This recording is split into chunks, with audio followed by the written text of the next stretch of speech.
Hi guys, welcome to Concat. आज हम करेंगे लीड कोड की काफ़ी आसान problem, number of good pairs. तो ये प्रॉब्लम हमसे कह रही है, हमको एक एरे गिवन होगा और उस एरे के अंदर हमको वो वाले एलिमेंट्स ढूंढ के निकालने हैं जिनकी वैल्यू आपस में इक्वल हो और जो अलग अलग इंडेक्स पोजीशन पर हो। और उन दोनों इंडेक्स पोजीशन को का एक हम जो पेयर बनेगा उसको हम गुड पेयर बोलेंगे। फॉर एग्जाम्पल मैं आपको यहाँ पर बता देता हूँ। सेकेंड,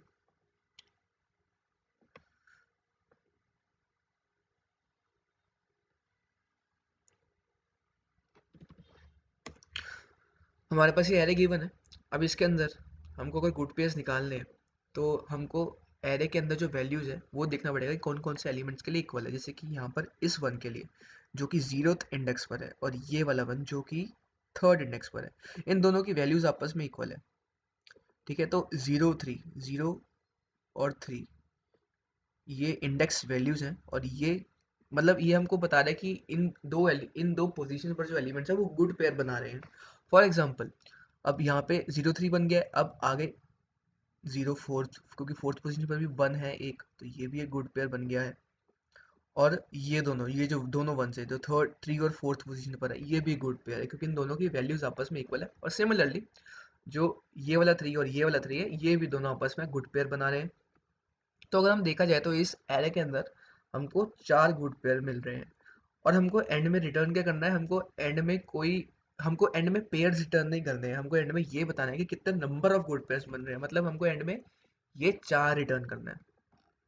ठीक है, तो इसको हम अगर सोचे ब्रूट फोर्स तरीके से तो क्या बन सकता है, हमको एरे में ट्रेवर्स करके कंपैरिजन करना है। फॉर एग्जांपल, हमको जैसे कि ये वाला वन पकड़ के पूरे के पूरे एरे में हम ब्रूट फोर्स लगा के ये देख सकते हैं कि इस वन के कॉरस्पॉन्डिंग कोई एलिमेंट है जो कि गुड पेयर बना रहा है, कोई मतलब और कोई वन है इस एरे में।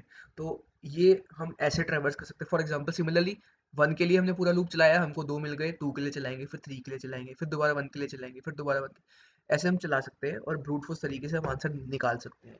तो इसका कोड लिख लेते हैं, for I in range nums. हम पूरे का पूरा लूप, आउटर लूप हम ट्रैवर्स करेंगे पूरे के पूरे एरे तक। और जो इनर लूप है, फॉर एवरी आई हम जो जे को है वो बार बार चलाएंगे और ये देखेंगे कि कौन सी जो वैल्यू है वो इक्वल है उस आई के। हम इसको i+1 से लेकर चलाएंगे क्योंकि ith पोजीशन पर तो अपना एलिमेंट ही होगा जिसको हम कंपेयर कर रहे हैं। तो अगर इफ जो जो नम्स ऑफ जे है, तो जेथ पोजीशन पर जो एलिमेंट है जो हम यहाँ पर ट्रैवर्स करके निकाल लेंगे। फॉर एग्जांपल, हमारा अगर आई 1 पर है तो जे हमारा 2 से लेकर 3 तक ट्रैवर्स करेगा एक बारी। तो हमको ये देखना है कि जे का एलिमेंट अगर आई के एलिमेंट के इक्वल निकला तो मतलब वो गुड पेयर है ना। तो अगर वो गुड पेयर है तो हमको जो एंड में रिटर्न करना है वो एक न्यूमेरिक वैल्यू ही रिटर्न करनी है। तो हम यहाँ पर एक काउंट नाम का वेरिएबल बना देते हैं। तो हम क्या करेंगे, हम काउंट की वैल्यू 1+ कर देंगे क्योंकि हम उसको एंड में रिटर्न करना ही है। तो हम एक यहाँ पे काउंट को प्लस कर देंगे। ये काउंट क्या बताता है, ये हमको count number of good pairs ही बता रहा है। तो एंड में जब ये सारा का सारा लूप खत्म हो जाएगा, जब हम एंड तक पहुंच जाएंगे, तो हमारे पास जो काउंट की वैल्यू होगी उसके वो ही हमारे नंबर ऑफ गुड पेयर्स होंगे। तो इसको रन करा के देख लेते हैं। यही हमारा कोड है ब्रूट फोर्स का। हाँ, तो ये रन कर रहा है। ये है हमारा ब्रूट फोर्स मेथड इस प्रॉब्लम को सॉल्व करने के लिए। अब हम अगर देखें इसकी टाइम कम्प्लेक्सिटी कितनी है, तो क्योंकि नेस्टेड फॉर लूप्स लग रहे हैं, बार बार एरे को ट्रेवर्स करना पड़ रहा है। फॉर एवरी आई जे बार बार ट्रेवर्स कर रहा है अपने आप को। तो इसका जो टाइम कम्प्लेक्सिटी बनेगी वो बनेगी O(n²). लेकिन अगर हम इसको ब्रूट फोर्स से कर रहे हैं तो हम इसको ऑप्टिमाइज आगे जाके करना ही पड़ेगा। तो देखते हैं क्या इसकी ऑप्टिमाइजेशन करने के काफ़ी तरीके हैं। इस एग्जांपल के लिए मैं यूज़ करूँगा हैश मैप अप्रोच। अब हैश मैप में क्यों यूज़ कर रहा हूँ यहाँ पे, क्योंकि ये काफ़ी इजी प्रॉब्लम है। और अगर हम यहाँ पे हैश मैप यूज़ करेंगे तो हमको एक बेसिक आइडिया कि हैश मैप यूज़ कैसे होता है उसकी काफ़ी अच्छी अंडरस्टैंडिंग हो जाएगी। तो सबसे पहले डिस्कस करते हैं कि what is a hash map. अब पाइथन के अंदर hash map is a dictionary. ठीक है, अब हैश मैप के अंदर असल में हैश मैप होता क्या है, हैश मैप के अंदर हम यूनिक की वैल्यू पेयर्स होते हैं। हैश मैप को हम कर्ली ब्रैकेट से डिस्क्राइब करते हैं पाइथन के अंदर, और इसमें यूनिक की और वैल्यू पेयर्स होते हैं। अब जो कीज होती है वो यूनिक होती है, ठीक है, मतलब वो हम रिपीट नहीं कर सकते, वो हर एक एलिमेंट के लिए एक अलग की होगी ही होगी। तो अब हम और उस जो वो जो की है उसके कॉरस्पॉन्डिंग एक हम एक वैल्यू असाइन कर देंगे।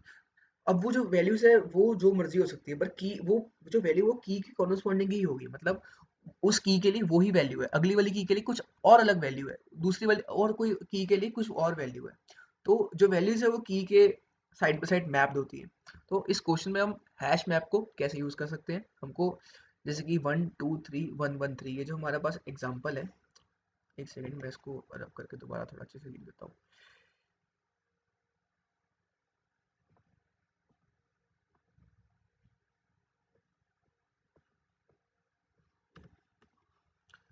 हाँ, तो हमारे पास ये जो एग्जांपल है, अब इसके अंदर हम कैसे हैश हैश मैप यूज कर सकते हैं। फॉर एग्जांपल हम हैश मैप के अंदर ये चेक करेंगे कि कोई ना कोई वैल्यू हैश मैप के अंदर है कि नहीं है, क्योंकि इनिशियली अगर हम यहाँ पे हैश मैप लिखते हैं, हम हैश मैप को हैश मैप ही लेते हैं, तो इनिशियली डिक्शनरी के अंदर कोई भी वैल्यू नहीं होगी, ठीक है। तो हम क्या करेंगे, हम हर एक वैल्यू के लिए उसके कॉरस्पॉन्डिंग उसकी जो फ्रीक्वेंसी, मतलब उसके नंबर्स उसके एरे के अंदर वो कितनी बार अक्कर हो रहा है वो स्टोर करेंगे। जैसे कि फॉर एग्जांपल यहाँ पर 1 है, हम 1 के कॉरस्पॉन्डिंग ये स्टोर करेंगे कि 1 कितनी बार इस पूरे के पूरे एरे में अक्कर हो रहा है इस हैश मैप के अंदर, मतलब की जो होगी वो 1 होगी। अगर की 1 है तो इसकी अगर वैल्यू हम देखेंगे कि कितनी बार अक्कर हो रहा है, फॉर एग्जांपल इस केस में वो 3 बार अक्कर हो रहा है, तो ये फ्रीक्वेंसी होती है 3 की। जैसे वैसे ही 2 की फ्रीक्वेंसी 1 होगी, क्योंकि वो एक ही बार अक्कर कर रहा है, और 3 की फ्रीक्वेंसी होगी 2। ठीक है, तो हम इससे पता लगा सकते हैं कि हैश मैप हम की वैल्यूज को देख के एक पर्टिकुलर की के लिए हैश मैप के अंदर कि कोई पेयर बन रहा है कि नहीं बन रहा है। फॉर एग्जांपल अगर 1 सिर्फ एक बार ही अकर होता है तो नहीं बन रहा पेयर। अगर 1 यहाँ पे अगर देखें तो हम एक बार ही ट्रेवर्स करेंगे पूरे के पूरे एरे के अंदर, ठीक है। तो अगर पहले तो 1 एक बार ही आ गया, कोई बात नहीं, आ गया, नहीं बनेगा पेयर। अगर दूसरी बार ही 1 या हम करेंगे ट्रेवर्स तो यहाँ पर 1 आया, तो यहाँ पर सॉरी, तो यहाँ पर ये वाला 1 आया, तो ये वाला 1 को एक बारी फ्रिक्वेंसी और बढ़ गई, तो यहाँ पे 1 2 हो गया, अब 2 हो गया, ठीक है। अब ध्यान से सुनना, 1 हो गया 2, तो दो एलिमेंट्स का तो एक पेयर बन सकता है ना, तो यहाँ पर जो पेयर की काउंटिंग है वो एक हो जाएगी, मतलब एक पेयर तो बन रहा है हमारा। उसके बाद दोबारा हम गए, आगे बढ़े, तो हमको दोबारा से 1 मिल गया, तो हमने फिर से इसकी जो वैल्यू है हमको मिल गया एक और बार 1, और हमने इसकी जो वैल्यूज के अंदर इस 1 की के लिए 3 स्टोर कर दिया कि 1 तीसरी बार अकर हो रहा है यहाँ पे। अब क्योंकि 1 तीसरी बार अकर हो रहा था, तो हम 3 1 से कितने पेयर बना सकते हैं, हम बना सकते हैं 2 + 1 3, ठीक है। मतलब दो वाले जो 2 1 है उनका तो पेयर बन ही रहा था एक, लेकिन अब 3 1 हो चुके हैं, तो देखो एक पेयर इस वाले 1 का, एक पेयर इस इन दोनों 1 का, और एक पेयर इन दोनों वाले 1 का, अगर तुमको दिख रहा है तो 3 पेयर बन सकते हैं। तो ऐसे हम एक हैश मैप के अंदर कोडिंग कर सकते हैं। अब देखो उसका कोड कैसे बनेगा, तो हम एक काउंट वेरिएबल भी ले लेते हैं, क्योंकि हमको एंड में काउंट ही तो रिटर्न करना है, ठीक है। तो फॉर अब एवरी नंबर इन नम्स, ठीक है, हर एक नंबर पे जाएंगे, ठीक है, इंडेक्स वाले नहीं लेंगे, यहाँ पर नंबर ही लेंगे क्योंकि हमको नंबर के लिए चेक करना है। इफ कोई भी नंबर है वो हैश मैप के अंदर, if num not in hash map, अगर कोई भी नंबर हैश मैप के अंदर नहीं है, फॉर एग्जांपल हमने शुरू ही ऐसे किया कि देखो हैश मैप वैसे भी खाली ही था, ठीक है, हैश मैप ऐसे खाली पड़ा हुआ था, ठीक है, तो इसके अंदर कोई नंबर तो था नहीं कोई शुरू से, ठीक है, हमने कुछ वैल्यू तो दी नहीं हुई है अंदर। तो हम चेक करेंगे कि अगर हम यहाँ से स्टार्ट करते हैं, ठीक है, फॉर एवरी नम, अब नम की वैल्यू फॉर एग्जाम्पल 1 है, ठीक है, हम शुरुआती 1 से कर रहे हैं। अगर ये नहीं है हैश मैप के अंदर, तो ऐसा करो कि इसको हैश मैप के अंदर इसकी जो वैल्यू है वो 1 कर दो, समझ रहे हो, जो इस नंबर के कॉरस्पॉन्डिंग जो हैश मैप के अंदर वैल्यू है, ठीक है, हैश मैप के अंदर जो ये नम है इसको 1 कर दो, इक्वल टू 1 कर दो, असाइन कर दो कि मतलब हाँ मैंने इसको एक बार ही देख लिया है, ठीक है।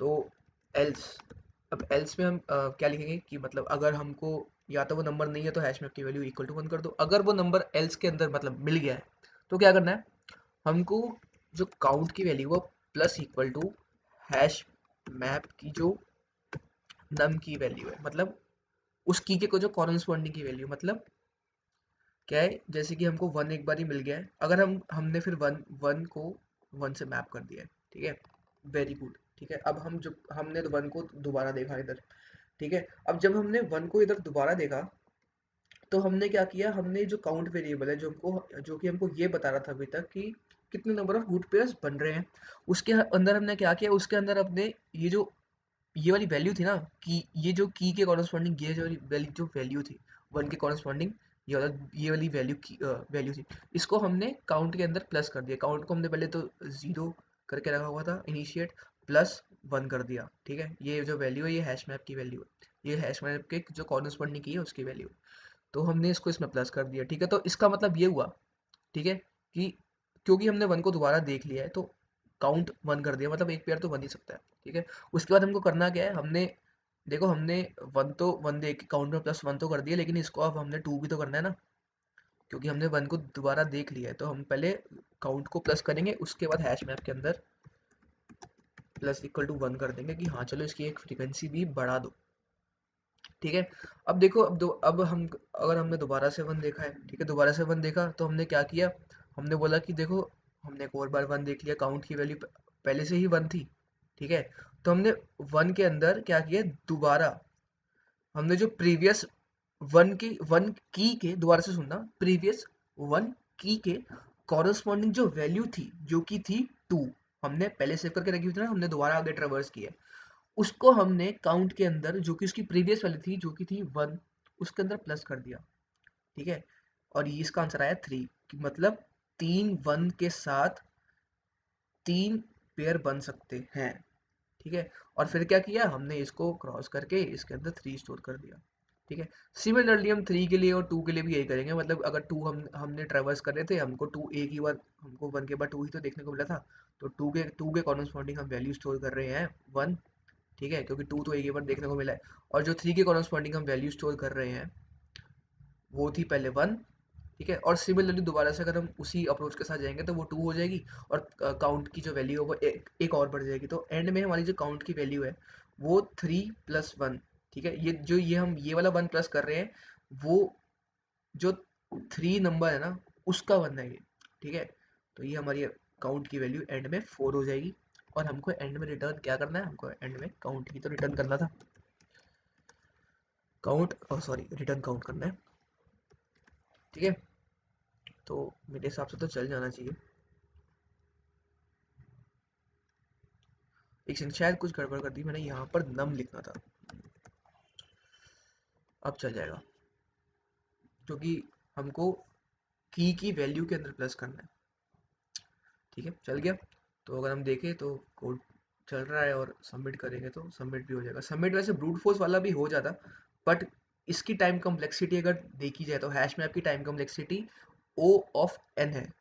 हालांकि हम इसके अंदर एक स्पेस कम्प्लेक्सिटी जो कि डिक्शनरी स्पेस ले रही है O ऑफ n, वो भी हम एक्सक्यूज मी स्टोर कर रहे हैं, पर इसकी टाइम कॉम्प्लेक्सिटी ब्रूट फोर्स से तो कम ही है।